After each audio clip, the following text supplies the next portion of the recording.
All right, well, ladies and gentlemen, we'll go ahead and get started. Welcome to episode 3 of Beer and Broadband from Bonfire. I'm going to turn it over to our host with the most, Mr. Brian Hollister, to kick us off and start this next conversation about broadband funding. If you do have questions, please throw it into the Q&A and we will have a Q&A session at the end, or just jump in and we'll answer the questions as we go. So take it away, Mr. Hollister. All right. Well, thanks everyone for joining episode 3 of Beer and Broadband. We put this together really to try and bring value to our industry of really just having a candid conversation with other industry leaders and really helping just to share knowledge and value. This is not meant to be, any kind of sales presentation whatsoever, but really trying to be authentic and provide value to the industry. Today's topic, as Nick said, will be about funding, grant funding. There's a lot of different scenarios available out there, and we certainly want to provide the value that we can from our experience in both working in past grants and talk about, of course, the futures that are out there. So we've got an incredible panel lined up today. I'll let each one of them do their own introductions, but my name is Brian Hollister, and I am the CEO of Bonfire Engineering and Construction. We are headquartered in Denver, Colorado, and support companies, service providers, munis, in helping them to develop broadband. Our why and is what we focus on is we really believe in trying to close the digital divide by providing access to these communities. We know we can make communities stronger and healthier and more prosperous with broadband. And really what we do is we serve as the hub and spoke for fiber planning, fiber design, and fiber construction placement. That's a little bit about what we do. Now let's hear from our panel. So we've got Brian Worthen, CEO of Mammoth Networks and Visionary Broadband. We have Teresa Ferguson from the Federal Broadband Engagement. We have Cheryl Henshaw. Cheryl is CEO of Learn, Design, Apply. And we have Glenn Fishbein, who is the CEO of Geospatial Engineering and Optimization. Why don't we go ahead and get started and go from left to right. Brian? How about you get started and give a little introduction, and then we'll get started in today's topic. Yeah, we're talking about broadband funding today, so I'll take a funding approach to my introduction since I've been on this before. In 2014, our company decided to borrow $600,000, which seemed like a ton of money back then, to buy some routers, and that was the first bit of new equipment we'd ever bought. Everything before that was used. So we put on our we put on the big boy pants and we went out and got a loan, and that's the middle part of our story. But we started out as a dial-up company in 1994, and we've gone through every iteration of broadband: DSL, wireless, fiber. We have service in over 116 communities, and why I say over is census designated places, unincorporated places, what's called a populated place. We're in some of the smallest areas. We're in Ophir, Colorado, with fiber. It's so you think about the craziness of that. So we really enjoy, and at the beginning of this, while we were doing introductions and prior to us going live, I was furiously working on some grant applications. So I'm on a bit of a high thinking about funding right now because there's a lot available. Me next? All right, my name's Cheryl Henshaw. So I'm the owner and president of a little grant consulting company called Learn, Design, Apply. So I've been in the grants business, always associated with technology, for the last 20 years. And we've really kind of evolved into the broadband space. In our past, we've really focused on what I call GEM, government, education, medical type of organizations. But the thing that they all have in common is that they require this, this highway, right? This network that they deliver information, services, education on. So it made perfect sense to kind of expand what we were doing and bring that element of funding into kind of our portfolio of grants. And it's been kind of a really interesting thing. And then with the pandemic, there's an unprecedented amount of money flying out right now. So it's really just, kind of developing an understanding of what's out there and who's qualified and, where there are elements to put pieces of broadband in with other activities and kind of tie it all together. Great. Teresa? So I'm Teresa Ferguson. I am with the Colorado Broadband Office. My title is Director of Federal Broadband Engagement, and that's just my executive director's funny way titling the broadband funding bird dog. Basically, I have spent my entire career advocating for 3 state public utility commissions on behalf of broadband policy, and I've spent the other half of my career building fiber optic broadband infrastructures for school districts across the country under the E-rate program. So I feel like I've got a pretty good side of view. I'm just not a policy wonk. I actually went out into the real world and built things. My mom was a school teacher and my dad was a carpenter. I am the product of their life's work. And this is not just a job for me. This is truly a passion. I believe broadband can change people's lives. I've been screaming into this void for 30 years, telling people that they needed it. And the silver lining for me, if there is one, I know it's small, but on this pandemic, people have finally said, oh, this is what you do, Teresa. I'm the broadband funding bird dog. And we're glad you're there. Absolutely. All right, Glenn. Well, many long years ago, when there was only 3G instead of 4G, I got myself stuck in a company called Samsung, which was a contractor for Sprint. And while we were watching this amazing rollout of 18,000 cell towers throughout the United States, me and now one of my partners realized that you can't manage a project like that off of a single spreadsheet, which is what they were doing. So we started developing automation tools that would be somewhat more suitable towards deployment activities, and finally leverage that into the ability to provide rapid design studies for communities trying to figure out if they should or even try to go for broadband services. And we've been doing that for the last 2 years. The smallest community we've actually helped into deployment had 46 households, and we've done larger ones up to about 20,000. But the idea basically being is we can make an affordable approach to get them to the point where they can apply for money under the various programs that are available to them and have the basis by which they can write the grant proposal with somebody like Cheryl's organization. Most recently, thanks to COVID, we've been a lot busier. I don't know if that's good or bad. I think it's really fundamentally bad. And we've been sucked into a lot of education programs whereby people suddenly discover that, like in the state of Minnesota, there are 32,000 students who have no access to broadband. And the odds of them opening up in the fall are pretty low. So now we're finding ourselves doing emergency design networks, which you can go implement later, Brian, after we get it done. And just finding, demand is excitingly horrible and very real at this time. And the money, as you're saying, is flowing, but a lot of people don't know how to get to it. Thanks, Glenn.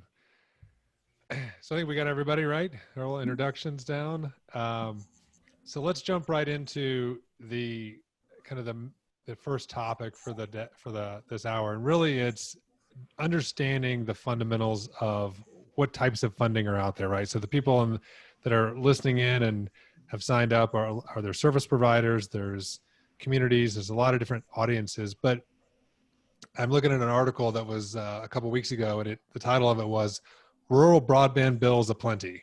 Here's a list," and it's it's quite long. And then I just saw there's an NTIA report that's 125 pages of different funding programs. So I'll ask the question, who has the money, and like who are the people, like how are they trying to get the funding to people, especially as Teresa, you mentioned, and even Glenn, during a pandemic. And again, I agree, silver lining, people maybe have gotten that giant sledgehammer on the head that, wow, maybe this is important now. I'll jump in on that one because it's occupying my days. So who has the money? My boss likes to say between local, state, and federal, only the federal government can print money. So you know who has the money. So you have the FCC. They have a number of programs right now specifically that hopefully Brian was looking at this one today.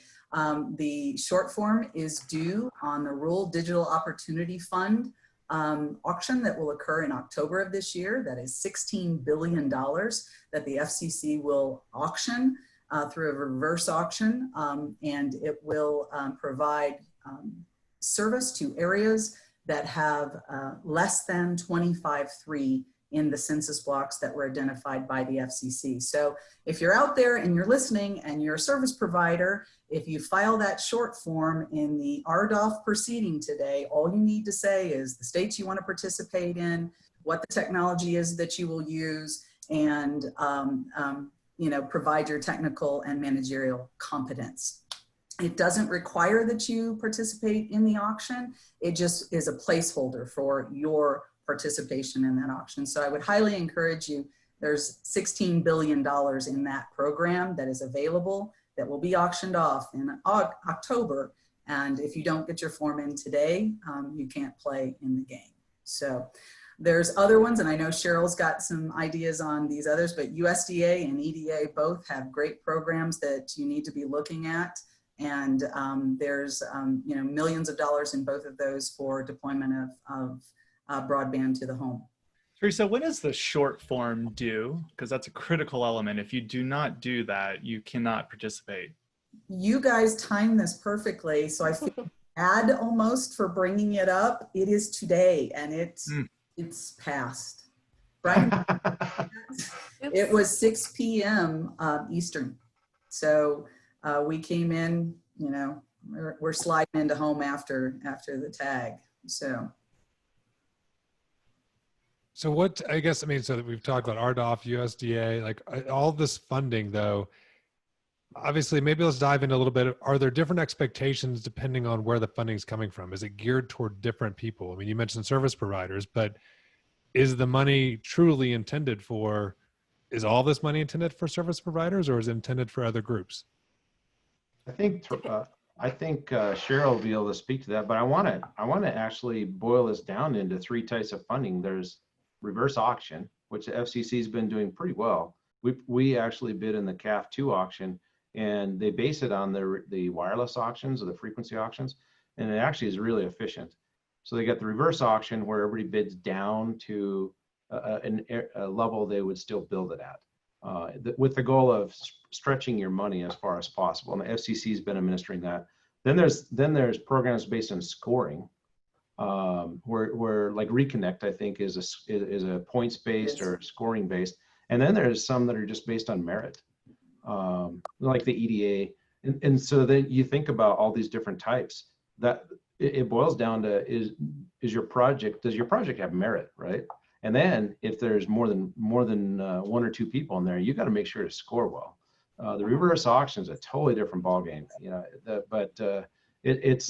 it's coming fast and furious. But I've talked to Learn, Design, Apply before, and I know these guys have a real firm understanding of USDA programs specifically.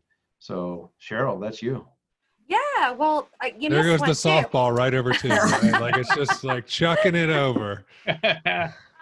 Yeah, so you missed one, and that's Glenn mentioned it before our call.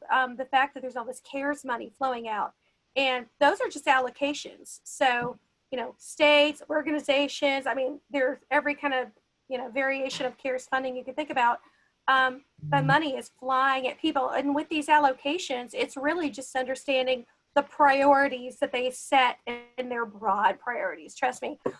But you kind of have to stay within the lines, right? But you can use that funding to help, impact education, access to education, which is such a huge issue right now. Healthcare services. It really just depends on the program and which variation of CARES you're talking about. But yeah, an interesting thing that we've seen. There were always programs, and I'm not the biggest fan of this. It seemed like they put broadband in some category. And so again, I think of broadband as like creating the highway. But if you ever go to any like Reconnect, like the webinars or the seminars that they host, they always have Karen from NTIA, who's a fabulous speaker. And she's always doing these breakout sessions, and it's about creating community partnerships and gathering your stakeholders and things that I am a big personal fan of. And then when you look at the Reconnect application, there's nothing to do with it, like not a single point, and it just annoys me. But anyway, what we're seeing now, instead of having the broadband programs be completely siloed, you're seeing elements of broadband within other programs. So a really good example is the USDA Rural Utility Services. They have one of my favorite grants, the Distance Learning and Telemedicine Grant. Obviously, you can't do distance learning or telemedicine without that broadband capability, right? So they've now said, well, hey, we'll allow you to spend up to 20% of the budget, total maximum budget, or maximum award, sorry, is $1 million. So that's pretty decent chunk of change for last mile type things, right? So, you know, terminating fiber into a school building or, you know, what, community center, health center, wherever. So you start to layer those things together, you know, an element of like a HUD grant or an EDA grant or something, places where there are components for broadband. And now you're having, in my opinion, more impact, because it's not just the broadband, it's what you're doing with it. Are you, you know, helping increase workforce opportunities? Are you, you know, helping, again, enable distance learning, education, healthcare, those types of things? And in my mind, that's more impactful to a community than these very siloed programs. So let's ask the obvious question, Cheryl, though. Those are all values of broadband, which I would say that everybody in this call agrees that are valuable. But does any one of those things make the likelihood of getting the money any greater? It depends on the grant, right? So a lot of the state broadband, and so I know everything originates federal, right? But you do have many, many, many states, more than half, have their own state broadband programs. So those vary, you know, from state to state. A lot of them are for more like feasibility programs than actually deliver, you know, building out a broadband network. But the state programs tend to have more of a focus on like economic development and tying those community partnerships and your community stakeholders in. They look at things like, you know, signs of community support, not just, you know, form letters, but hey, I mean, we actually worked on a few where people took pictures of like the fish fry that they had, where they rolled at this idea and they had people sign a petition and, you know, do kind of cool things like that. So the state programs are much better about that than something, again, like Reconnect, where they don't care, right? It's all about, it was even supposed to be about your objective score. So, you know, you got points for things like, you know, the speed of your network, or, you know, how many healthcare facilities were served or educational facilities were served.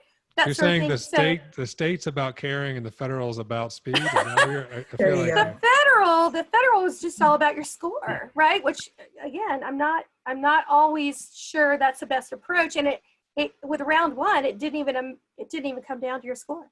You know? Well, I have to advocate on behalf of the state too. And yeah, start out with the difference in money, but the state of Colorado has our own broadband fund. We actually have two. We have one that funds Middle Mile, which Mammoth has participated in. It provides strategic planning and the actual construction on a 50-50 match. And then we have a last mile grant program that is a 25-75 split. So the applicant only provides 25%.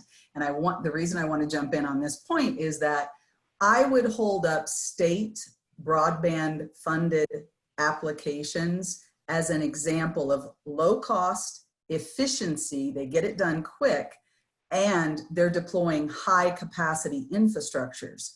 When I compare that to the Connect America Fund dollars that went out, when I go to the website, the federal website, and I look at the $249 million that came to the state of Colorado, just Colorado between 2016 and 2019 for the provision of 10-1 service, the state of Colorado's broadband fund had funded, in most cases, fiber to the prem for about $1,300 per pass. And the Connect America Fund had paid almost $3,500 in some instances for 10 megabits down and 1 megabit up.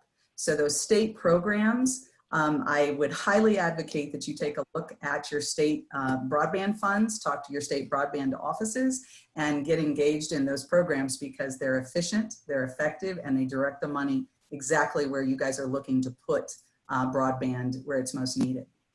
So One I of think the so. issues The that- slogan is states, they get it done. Is that what you're trying to say? States, we get it done. And they're helpful, right? I mean, that's what I found. Those state and not to just give you so all the kudos, but those state broadband offices really, they want you to get funded. They want to help you through the process. I've seen them try to help people get their match money. I mean, they really do kind of go out of their way to try to help people get funded. One of the issues we've seen with the CARES money is that the interpretation of how the funds can be spent is not all that clear. We've got examples of, for example, Kansas thinks that they may have up to $500 million to apply to various broadband programs, whereas Minnesota thinks they might have maybe 16 million. And Minnesota is somewhat larger than Kansas. So a lot of this is going to require the state offices to get their legal teams together to tell them what they can and cannot do. We're not seeing a lot of consistency, and there's no guidance coming out of the legislation. For example, if we look at specific dollars allocated to broadband in the last CARES Act, it was $100 million to reconnect and $25 million to telemedicine. But there are discretionary funds in the billions of dollars that people are attempting to apply to broadband by calling it telemedicine, education, or whatever. And it is, unfortunately, it's not uniform by state. So that's something you have to look at clearly on a state-by-state basis to know if you can play. What's a recommendation, I guess, Glenn, for someone, you know, that wants to get started and they're not sure kind of, you know, where to start, and if they especially want to start to look at a program like that, and if they're multi-state, are you saying that the CARES Act is actually being implemented differently state by state? Yes, if you want broadband funding right now, move to Kansas. Don't move to Minnesota. And I guess what's the best way to figuring out, should they be reaching out to their state representative to try, you know, what's the quickest path of trying to understand what your state's doing from a CARES? Well, I think so. Every state should have somebody like Teresa sitting there doing the interpretation of the federal law and how that applies to the state law. Now, the broadband office probably won't know who the Teresa is except in Colorado. That person will be there, and that's who you've got to find in the process. The person who does the interpretation of the law tells the governor what he can and cannot get away with. That's the key to getting the money free.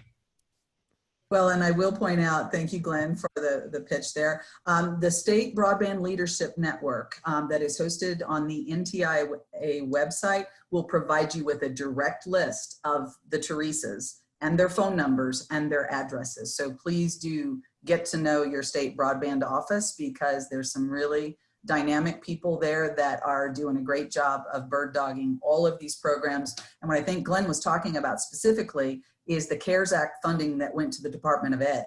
And that Department of Ed funding got allocated to the governor's offices and to the departments of ed. And they're sorting out right now how they're going to spend that money. So start talking to your Department of Ed offices, your broadband offices, and they can help you in that regard.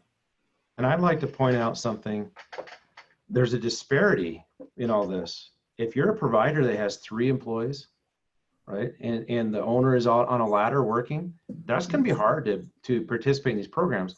And conversely, if you're a large company, especially with CARES, because it's about speed, you're not going to be able to participate in this program. So this is an interesting time, because CARES specifically is starting to flow out. South Dakota's already handed theirs out. And the middle tier providers are getting it, not the small guys, not the large guys, but the middle tier, the ones that are stepping out, they're borrowing more, they've already proven their mettle, right? They have established themselves, but this disadvantages small providers for sure. Perfect example of that. Yeah. Brian, can I jump on that? Yes, go ahead, Teresa. Example, I want to buttress that. There was 200 million that came in the CARES Act for the FCC for the deployment of telemedicine type applications, you know, so you could do those remote consulting and remote behavioral counseling sessions. 200 million was given. It's gone. The money has already been allocated to healthcare providers throughout the country in less than 2 months. Record time, 200 million has been awarded. Wow. I did a bunch of those. And the crazy thing about that, I mean, I have a little teeny weeny company and we don't pay for Google searches or anything like that. Right? Our websites there just for credibility. We trended because we realized as soon as they put the information out, they did a really incomplete job. So FCC does applications, you know, like you submit an application for E-rate, right? So under USAC, and they view it for, you know, accuracy. Did you do what you were supposed to do? And then, hey, we'll fund you. And this became a competitive program. They didn't put together, you know, good rules. People really didn't know how to apply. It's because I work with people across the country. We started like hitting those speed bumps and we'd figure it out. And we started putting together a guide. And this guide got circulated all over the US. It was crazy how it happened. But this is pretty common when federal organizations are trying to get money on the street quickly. They don't do a good job with, you know, helping people understand, how do I get my hands on it? What are you looking for? Like, what are the rules I should be following? A lot of that didn't happen with the FCC COVID money. But Let me go back to a comment that Brian or Mr. Worthen brought up about the disparity. So I guess, Brian, what you're saying is there are different people and different sizes that are more apt to get the funding. So, I mean, what's the ideal profile of somebody who can get the money today? Well, and I guess just to add on to that, what's the time frame of deployment associated with the CARES dollars? So most of the states, I'll answer the second question first. Most of the states are taking the position that it has to be deployed by year end. That's the way the CARES Act is written. And so that's another. So clearly no federal people or engineers or know how to develop anything. And the hard part is CAF 2 was already rolled out. And so you got equipment, fiber, materials, wireless equipment going out right now, and contractors are busy. And then you've got people readying right now. So any engineer or any grant applicant, someone that writes grants is busy right now, right? Getting ready for RDOF. And so CARES is coming at a really inopportune time. There's a lack of availability for fiber. There's a lack of availability for contractors, equipment. Everything's back ordered because of COVID. Manufacturing on certain material is limited, and so. Like in our case, we've been ordering fiber extra, and I think we talked about that previously. But the fact of the matter is, this timeline, and then the fact that there is money available, but you got to hurry up and build it. That's tough. That's the toughest part. It's interesting because it's like these programs are contradicting themselves, right? It's the federal traditional RDOF, is certainly heavyweighting on fiber. I would obviously say the same for the Colorado DORA fund as well, and naturally we certainly believe in fiber here. But when you think about the CARES Act, it's like you got to retool your brain. Glenn and I talk about this a lot. It's the only way to participate in that side of the house is to go and go totally wireless, which could still provide a lot of value in these areas. But it's like we've got to put on our wireless hat now, take the fiber hat off for that program. Now we got to totally change everything up and rethink everything of how we're doing it, because it's speed to market, speed. And you got to hope that you can pull it all together by year end. I mean, and technically, what is the definition of the money spent? I mean, is it that they're all connected? I mean, have you, I know you've submitted quite a few applications, Brian. I mean, what's done? How do you define that? It's basically to ensure healthcare remains uninterrupted, ensure first responders are uninterrupted, ensure students have access, ensure teachers have access. And so that is interesting, because other programs like telehealth is pretty ethereal, right? What is telehealth? Everybody can write their own application. It can be anything from an iPad to remote sessions to some software, right? This is very plain and simple. Our service is going to be continued through a crisis, right? And really, if you think about it, everything's COVID related right now. And so it's just about the messaging. It's just about how you write that application. But to go back and answer Nick's question, a provider that has a relationship at a state level, has built relationships with communities, is going to be able to get this rolled out.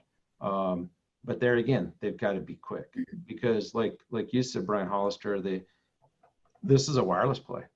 CARES is a wireless play with a few 5 mile laterals here and 10 mile laterals there. built on fiber, but it's not a 40-mile, middle mile project. I think One of the that's things a that good I've answer seen to. occurring is there's a company called Land O'Lakes that used to have an Indian on their butter box, and they decided that every one of their facilities that had broadband could put up a Wi-Fi hotspot, including every one of their partners. Now they've got a consortium of 55 companies that are working together trying to put up broadband for education purposes. And the thing that we have been helping them figure out is, okay, where should you go? What kind of fixed wireless can you do? And can you go into partnership with the local state to do this as well and bring their facilities? Another analog, Washington State did a massive deployment of Wi-Fi hotspots throughout every one of their facilities. Now they're looking at the same thing. The issue boils down to, if you're flat and you don't have any hills, and if you can get your hands on fixed wireless, then you can do it. You got big trees, lots of hills, you're off, you just can't do it. But it can be done with that money by December 31st, provided the supply chain issues can be dealt with.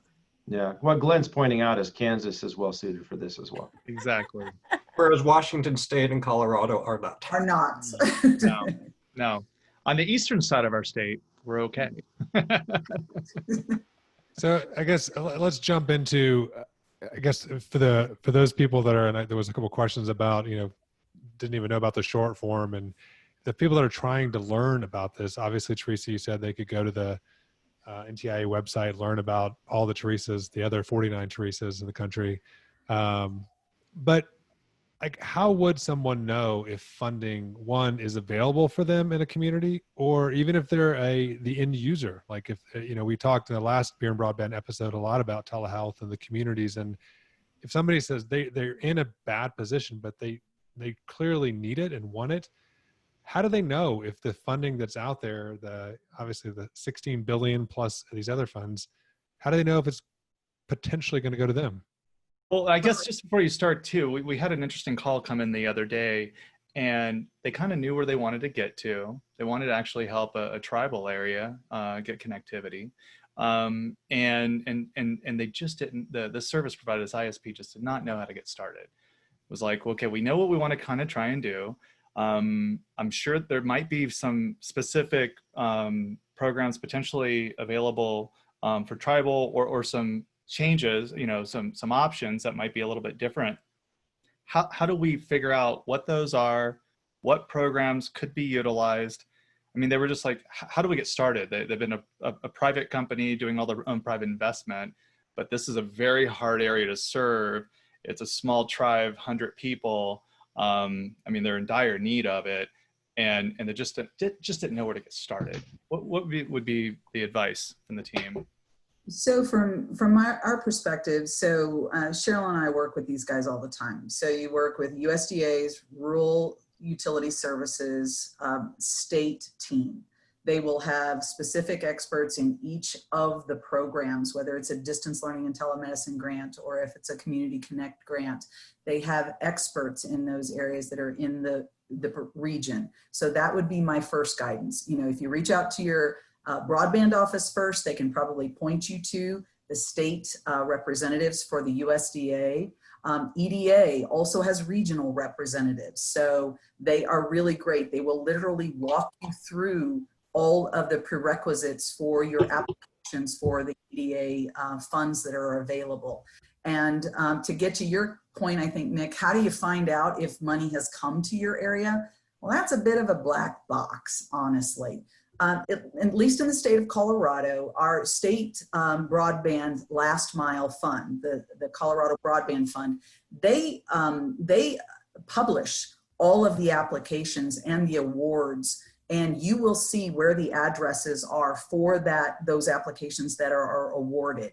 The USDA and the FCC, it's a little bit more difficult to find out.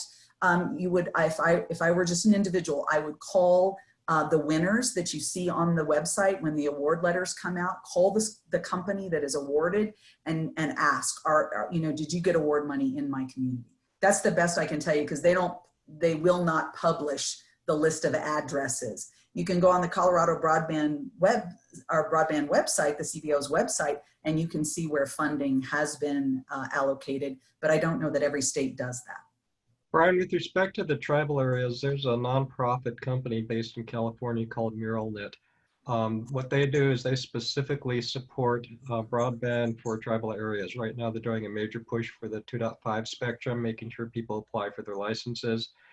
And they actually have a small deployment team that will install the equipment at pretty darn low cost. And they have sources of money from various BIA programs that they can also add to the pot that are not part of the CARES program whatsoever. So if it's tribal, there is at least one good route for people to start getting off the ground. What was the name of that company again, Glenn? MuralNet. Spell that. MuralNet. Gotcha. So before we kind of switch topics and talk about data, which is, I know, something that Cheryl and Glenn obviously know a lot about, I'll kind of ask the elephant in the room question. And we're clearly in an election year. Politics. Oh no, you're not going there, are you? Yes. Oh boy. Oh So boy. Everybody drink. I guess I asked the obvious question, right? I mean, I think it is a nonpartisan issue that everybody wants broadband, right? Clearly, Right. but does politics play a role in the availability of funding? And I bring it up because there's a bill in the House currently that hasn't been passed in the Senate. That is, I think it's like $100 billion and more money coming for broadband, which, again, all of us, I think, agree that more money on broadband is a good thing. But what's your guys' take on, how does politics play in it? And do we see a shift in the availability of these funds, post-November? Well, one, I don't think anybody would ever admit, oh yes, that politics plays a big role here in who we're going to award. Of course it does. Of course it does. But you can do things on your end as an applicant to just, make your representatives aware that you're applying, engage, your state broadband office, engage, your Office of Rural Development, make sure as many people know as possible, invite them out to visit you in the area that you plan to serve, and then they can advocate on your behalf. So don't wait till you submit a grant and then, you call a senator and say, go lobby for me. That's not the way it works. I can from a different viewpoint. We've been dealing with this issue actually as a practical matter for the last couple of weeks. We were trying to get a state contract, which we got, and the State Telecom Association was basically saying, well, no, you don't need to do speed tests. And the response that we came back with is, here we are showing you two policy issues. One, parts of urban areas that need help, and then parts of rural areas that need help. And the opposition vanished at that point because nobody from either party wants to withhold services to inner cities or rural areas. Right. No, I can't, support more of what you're saying. And it is, you have to be careful in how you approach this, but honestly, every one of my applicants to every fund that they go after, I advocate from the beginning. Get your congressman, get your local, your regional councils of government, go out and get those letters of support, submit them. Mm-hmm. Find the little attachment button and put those on your applications. They are literally critical. And, many of the programs like USDA's Reconnect program, right? They had to provide a governor's letter of identifying various attributes of the state's broadband policy and overbuild policy and municipal, cooperative electric bans. So, many of the programs all require some type of political letter of support or a check mark that it's not overbuilding the grant would not overbuild someone. So it's not that it's political, but they do want to hear from the local and state authorities that the money is going to be used where it should. Right. No, I think that's, it's, I think we've all can agree. We talked about in the beginning, the importance of community. So, politicians are community representatives, so you need their support. So let's shift gears here real quick. The other piece to just add on to that is they're incredibly helpful. They will guide you, right? They want to see wins, right? This money needs to go out, and it's going to be a huge economic benefit for all these communities. So they want to help you. So if you haven't went down that road before and you're like, oh gosh, I had to call my state representative, I've never talked to them before, I would get involved with them, because you'd be really surprised how helpful they are. All right, let's shift gears and let's talk about data. So both, I've obviously, Cheryl, you and Teresa and Glenn have all talked, and Brian, about, what's needed, all these different funds. What data specifically is needed? Let's say you get the politician's recommendation and endorsement, but what data is required to be most successful in getting this funding? Depends on the grant, right? So if you're talking about a state grant, they may want to look at things like your demographics, like, poverty and rurality and population density and, education levels and unemployment, like a variety of things like that. On some of the big federal programs, it really is, are you, unserved or underserved? And that is by program. And they have very specific definitions, like, Art Office 25.3, Reconnect was 10.1. The 10.1 requirement was, more than 90%, or at least 90% is unserved. Art Office completely unserved. So you just have to get into the fine details of the grant and make sure that you know what they are and that you're following them. I think one of the biggest issues is the quality of the 477 data from the FCC. We were looking at Kentucky cities, 500 and some odd cities in Kentucky. By Reconnect standards, 2 of those cities are eligible for Reconnect. Kentucky probably has 30 to 40% of the population that can't even get a signal. So the problem that we have been trying to tackle is figuring out how can we put in a very public way information that says, I am eligible, instead of you cannot apply. I think that is the fundamental issue that is going to go forward over the next couple of years. If the FCC gets it right, and I have no reason to believe they can or even know how, that would be great. But a lot of rural America is already completely blocked from grant applications because of the quality of their data. What we've seen coming out of NTIA and even your wonderful state of Colorado is not exactly what we would consider to be appropriate for the communities that need services. And forgive me, Teresa. Well, no, Glenn, I'll fall under the bus on that one. We beg. All we can do is beg for reported data. We can collect the 477 data that is self-reported, typically marketing information. It is not granular level, verifiable data. So the states are basically just held captive to the data that they can possibly get from the FCC's 477 data collection. And then we try to do our best at identifying and collecting data that supplements that. Our GIS team collects data from all the companies that will willingly give it to us twice a year to try to make those maps look better, Glenn, and more representative. But I've just got to say, 2 things to add to that. Every time I go out into the Western Slope or the Eastern Plains, my constituents chew my backside, because my farmers and my ranchers say, why are you agreeing to this 25.3, Teresa, as a broadband standard? So when we get back to data and we get back to that, what I think they need to start looking at, Nick, and I think we're moving that way because of COVID. We've got to change the metric of what broadband is, because that is not a use case. People cannot use 3 up. That is not functional for telemedicine, telework, or teleeducation, period. But what we're also seeing in many of these grant applications and the priorities that are being given, is the service a use case based bandwidth solution? And are there digital equity or low income programs that those recipients, those ISPs are offering? Because even if you build it, if people can't afford it, then you've still got the disconnect. So that digital equity is starting to creep into grading metrics on all of these programs. You'll be seeing that more and more. So that's another data point Nick, that they'll be putting into these grant award, checklists.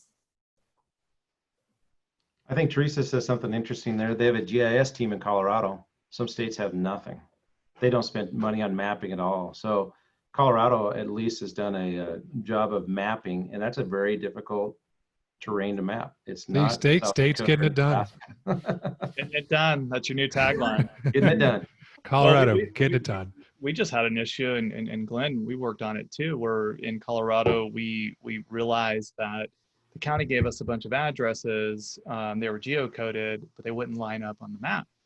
And so we talked to Glenn about it, and then we ultimately also then went back to the Colorado OIT office and talked to the GIS group, and they had the same issue. It was like, wow, there is an issue, and we actually tracked it all the way back to Google, right?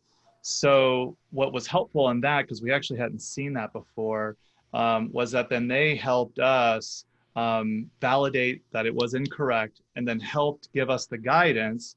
And Learn, Design, Apply is also helping on this grant too, to really give us the guidance that validated, one, the issue, and then told us what to also include into the grant submission, so it would be looked at, and then and then they were also already involved, right? So we had them involved. Cheryl's team helped us get involved with them in terms of a suggestion. They were very helpful. Glenn also validated the issue. We had two different people validate it, and then ultimately they knew about it, right? And then said, put this specific information into the grant. So everyone knew about it. It wasn't going to get this thing discarded, but we needed to show what was served and unserved, and we needed to pull some business addresses out of it. And everything wasn't quite lining up. At first, we thought everything was just off 700 feet to the east, but that was only about 60% of the data. It was just a very odd thing, right? And we had never seen that before. We didn't know what to do. So with guidance, the team. Go ahead. I'm sorry. Funny footnote this morning. I got a call from one of your folks who was doing some further diagnostics on that issue. And what he discovered is if you put on an address that could be on the street, but isn't on the street, like you've got 1, 2, 3, 4, 5, but there's no 1, 2, 3, 4, 5 on that street, the geocoding is perfect. But if it's a known house, a real address, the geocoding is Makes no sense. That's crazy. That's crazy. It makes sense, but it's a convoluted reason why. But well, that sounds like our Dr. Dave must have given you a call. This is the advantage, though, of the hometown provider, because so I'll give you an example. We're working on some grant applications today, and my brother and I are partners in this business, and there's a few of us here that own shares, and it's a really tight group.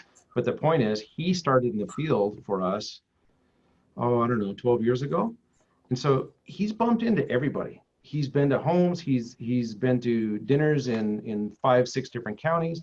And so today we're talking about an area, and he said, oh, so-and-so owns some land up there, and I know they have power up there for a stock tank, right? That is huge. When you're talking about mapping, people that are applying for funding for an area that's not familiar with the area, it is impossible, right? But knowing who owns a stock tank and who's going to be a friendly person that we can buy an easement from or record it with the county, huge. Tribal knowledge. That's right. Well, it's local heroes, guys. It's the local champion. I mean, that's what we talk about all the time. This problem is going to be solved at the local level. That's why, I don't know if you guys have seen it or not, but Senator Bennett just introduced the Bridges Act that's going to allocate about $30 billion to states directly to be able to address the issues that we know, right, Brian? We know, and Glenn, we know where broadband isn't. We have, these chronically unserved areas, but with our state program, we can't focus money. We have to wait for applications to come in. And so we're very excited about the Bridges Act because it would give states the ability to solve our own problems. The government, feds print it, but we're going to get to put it where it needs to go to work, better, efficient. And the question was asked earlier, how does a provider position themselves for this kind of funding? I would contend that if a provider has not positioned themselves for CARES is tough, but there's going to be 2 more CARES Act after CARES, right? To the point, whether it's the Bridges Act or the one before the House, there's going to be additional funding next year and the year after until we solve this problem. Well, and I would tell you too, there's going to be stimulus money, much like you had with the ARA funding in the Obama administration. I mean, once we get through the pandemic, then we have to get our economy back on its feet, and they're going to invest heavily in infrastructure, and broadband is going to be right in the middle of that. So this funding isn't going away anytime soon. Yeah. So the last question on the data side, is certain data more, I guess, what data is giving the submitter the advantage? I mean, is someone at the state or federal level, if they, if the data comes from this source, hey, I've got a much more likely chance, or, if it's coming from this source, my chance isn't as good. Like, does the data, where it comes from, does it matter? I think that Learn, Design, Apply it. I talked to them about this once, and it was really about the story. In fact, I talked to a gentleman in Bozeman that got money from the NTIA, and he said the same thing. It's the story, right? USDA, it's the Totally the story. it's farmers, right? If you get letters from 15 farms, you're in with the USDA. That's the way it works. Agreed. The RDOF is not going to be like that, guys. That's the crazy time, reverse auction. Let's see how little money we can spend. But I agree with Brian and Cheryl. In your USDA, in EDA, in the state broadband funds, it's the story. That's why I said the local champion. You've got to get into the roots, and you've got to know your community, and you bring that story, and then you're giving that agency that's funding you, you're giving them a win because they got a story to tell. I agree. And, back to the whole, point about your local providers being so impactful and instrumental to these projects. If you look at the first big broadband programs that again came out with the Obama stimulus funding, so many of those programs failed. Those projects did not ever get off the ground because the big giant carriers came in, they got awarded, billions of dollars. And then they went, oh, this isn't profitable. And they abandoned the project. I'm not going to name names here, but it's not like if you're invested in your community, right? If you're invested in your community and you're doing something for yourself, your family, your friends, your community members, you have buy-in, you care about your project. Those types of providers are more likely to see these projects through and make sure they're successful. I agree. And if I was a local provider, which I am, I'm spending time with my county commissioners. Yep. Who also know my state legislators, and they can make introductions. And then my state legislators can introduce me to my, my legislative constituents in DC, right? It's not that hard to reach through those layers. And in an election year, which was brought up earlier, this is a compelling story. Nobody wants to take anything away from students right now. Nobody wants to take anything away from someone on a webcam call with their health provider. This is an important story. But what about the data, guys? I mean, the story, I'm all about stories, right? I mean, I totally agree 100%. But if you have data with the story, right, isn't that more compelling? I mean, there's a lot of great storytellers out there, but at the end of the day, everyone likes a little bit of data to back it.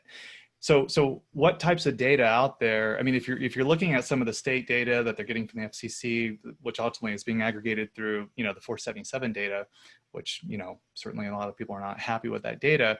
What is a way to work around that? I mean, I've seen grassroots efforts of folks walking door to door and getting folks to do a speed test and taking a picture of it.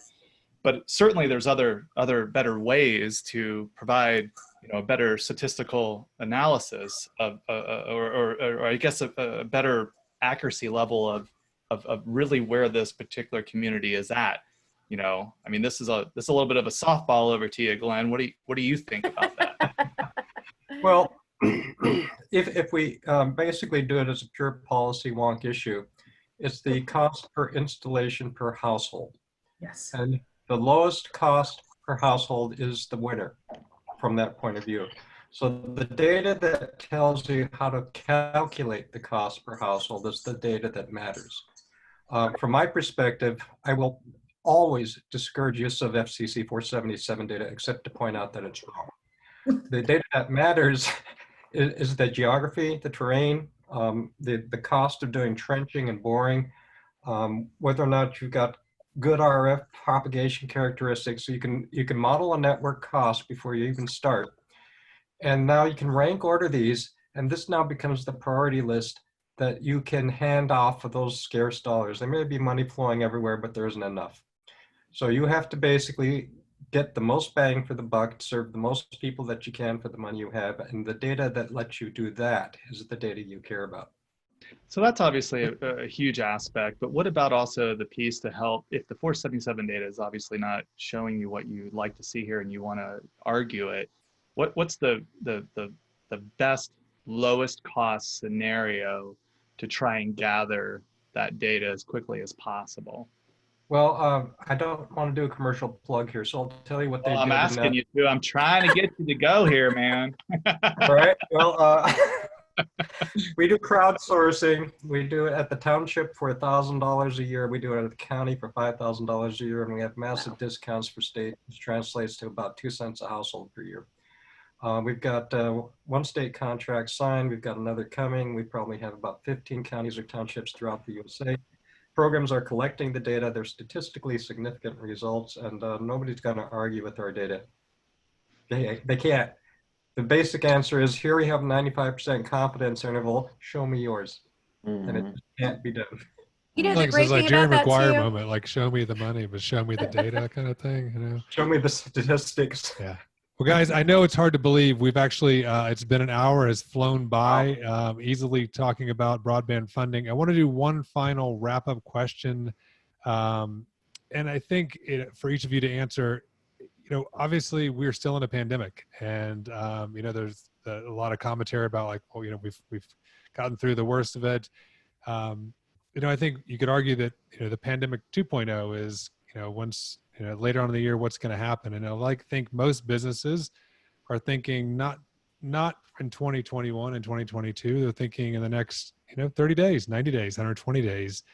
So what's your advice for, you know, there is a lot of money out there. There's a lot of passion for people that want to help communities. For each of you, what's the advice you would give around broadband funding? What can they do to take advantage of things? What are some tangible next steps that the people listening and the people that will listen and to this later, what can they do from each of you? Let's start with, I guess let's start with the service provider side of things. This is a tough one. I think, again, there's a breadth of service providers. And so for someone to enter the broadband arena for funding, it's the size matters, right? So it's different things for different people, but it is getting out there in an election year, talking to your local officials, understanding where the needs are. And if you're a provider providing service now, you know where some of the needs are. And so you really tailoring a message around that, and understanding too, maybe there's someone you want to partner with. Maybe there's someone that, you know, there's public-private partnerships. You can partner with the utility right now. Everything's a little just like it's a little Wild West right now. And those people that like living in the Wild West are going to be successful with that. Teresa? You know, I love this. This is a broad, wide open one. So I think that I would do if I were in the shoes of the folks out there is I would look at my market, where my strengths are, right? What is my strength in bringing something to market? And then with identifying the market that I want to go after, I would look at the locations throughout my communities that I am most connected to, and I would identify the need. And what we're seeing that's the most successful right now is filling those gaps in the critical use areas, like with students, with telemedicine, with folks that are working from home. If you have a quick, cost-effective and robust solution for those immediate pain, you're going to bubble up in anyone's funding consideration. So know your market, know your technology, know what it can do, and figure out a creative way to partner. And maybe, as Brian has said, with other providers in your areas that don't seem like a natural fit, but may have rights of way you need, or might have poles that you might need. Be creative and fill those holes right now, and the money will find you. Talk to your school districts, talk to your hospitals, and talk to your broadband office. You know, we're here to do that, to help fill those gaps. Glenn? I would say what we're seeing is in the next 30 to 60 days, the school systems are going to take it on the chin. In terms of what you should do, become a WISP or partner with a WISP and get those kids back into school, even from home. The money is not just federal or state. There are businesses that are donating dollars, resources, time, equipment to support school systems. I don't know how many hotspots were given away by Verizon and T-Mobile, but tons of them. So for the next 30 to 60 days, that's what I see the focus has to be, because the kids are the ones who are going to take it worst. And that's where we have to be today. Cheryl? Well, I try to start any kind of grant conversation around needs, right? So what are your needs as an organization, right? And really just identifying, what are my pain points now, but what will they be in the future, right? So, a cool statistic, they are saying that 40% of the jobs that were lost during the pandemic will never come back, right? We're going to have to do workforce retraining. So just thinking down the road and going, what can I do now in the short term, but then what can I plan towards? Because grants take time. Some of them are pretty good cycles, right? So you want to look at a kind of a comprehensive approach and have, a variety. I talk about the funnel, just have a continuum of grants that are going into that funnel, because you'll start to see them coming out the bottom, and you'll have money to continue to develop and address all of those short-term and long-term needs. And last but certainly not least, Mr. Hollister. Yeah, I think this whole grant opportunity is really interesting. There's a lot of different ways to look at it. I mean, and I think Brian and Teresa surely could comment on the project that they did for Middle Mile, but some of that grant got started off with a Department of Transportation, right, grant, and ultimately turned into a major both transportation as well as broadband initiative, right? So these things are just not necessarily, I'm going to go fill out an application and go. Right. If you're going to start wanting to go down this road, you've got to know you have to spend some time understanding this. You've got to build relationships, and you all have your day job in each one of your companies, right? And this is not for the faint of heart. It's not easy, right? I mean, it sounds easy. Oh, such and such got so much money, this and that. They did a lot of work to earn that in most cases. And if you're going to go down this road, just as Cheryl said, this is something that can continuously benefit you, right? You want to understand this market, and there's a lot of value that grants can provide. And so I would just say, get dedicated and understand also the level of work. And I would also seek out partners, right? Both your state representatives clearly have to be involved, but folks like, Cheryl's team, Glenn's team, being able to analyze. I mean, when I met Glenn and learned about what they've done, they have a tool that analyzes 30 billion parts of data. It's almost unheard of, right? But it helps us make decisions quicker. But while that's a benefit, there's still so much work that goes into it. So understand that there's a level of dedication that you have to put into it. And there's a lot of great partners out there that can help you get through it. But you can't just outsource this. There's a lot of work that you got to put into it to make it successful. And what you'll learn is a win in a grant scenario will help you figure out how to go take advantage of another win, right? So don't just do it for a one-time thing. If you want to go down this road, think about how we're going to continue to support this for years and years, not just this one program, right? Great. All right, guys, thanks so much for attending our episode 3. A cheers to everyone for your participation, your engagement, and obviously a lot of valuable information for everybody that listened in and will listen later. Thank you so much. And for the listeners, we'll continue to host these Beer and Broadband series with continuing topics. And if you have any questions, we'll be sending out information to contact all of these lovely faces on the call today. Thanks again, everybody. Thanks, everyone. Thanks for hosting. Have a great week. We'll see you. Cheers. Bye-bye. Cheers.